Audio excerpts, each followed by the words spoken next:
AP R de polygone. Premier paragraphe, définition. On va rappeler ici ce qu'est l'aire d'une figure. L'aire d'une figure, c'est la mesure de sa surface intérieure. Autrement dit, c'est la mesure de la partie située à l'intérieur de la figure. Elle est exprimée en unité d'aire. On va regarder sur un exemple ce que cela donne. Donc, exemple, on vous donne ici une figure qui est en bleu et en rose, vous avez l'unité d'aire. Et on doit compléter la phrase ici. En fait, il faut trouver l'aire de cette figure bleue en unité d'aire. Pour faire ça, eh bien, on va recouvrir la figure bleue avec des petits carrés roses comme ça. Donc, on peut en mettre 1, 2, 3, 4, 5, 6, 7, 8, 9, 10, 11.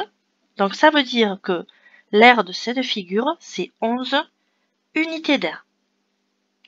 Remarque, il ne faut pas confondre l'aire d'une figure, qui est la mesure de son intérieur, et le périmètre, qui est la longueur de son contour. Alors, on va regarder ça sur 3 exemples. On vous donne ici l'unité de longueur, c'est la longueur d'un côté de mon petit carré, et le petit carré représente l'unité d'aire. Sur la figure 1, on va commencer par calculer son périmètre et ensuite on calculera son aire.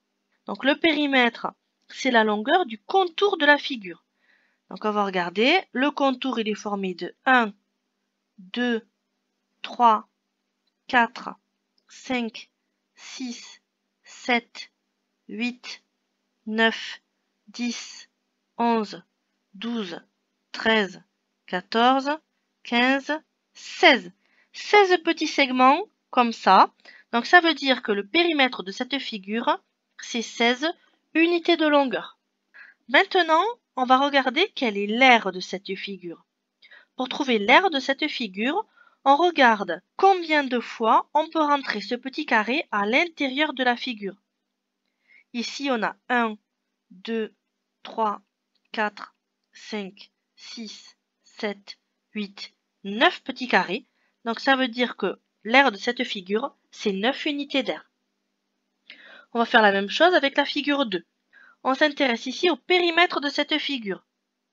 1, 2, 3, 4, 5, 6, 7, 8, 9, 10, 11, 12. Donc dans le contour, on a 12 fois cette unité de longueur. Le périmètre, c'est 12 unités de longueur. Pour l'aire, on va regarder combien de fois on a ce petit carré vert. 1, 2, 3, 4, 5, 6, 7, 8, 9. Donc ça veut dire que la figure 2 a pour aire 9 unités d'aire. On peut remarquer que la figure 1 et la figure 2 ont la même aire, mais par contre, elles n'ont pas le même périmètre. Figure 3.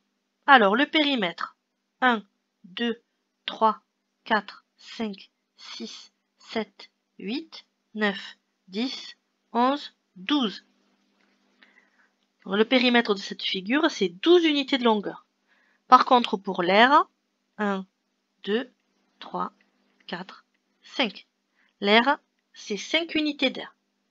On peut remarquer que la figure 2 et la figure 3 ont le même périmètre.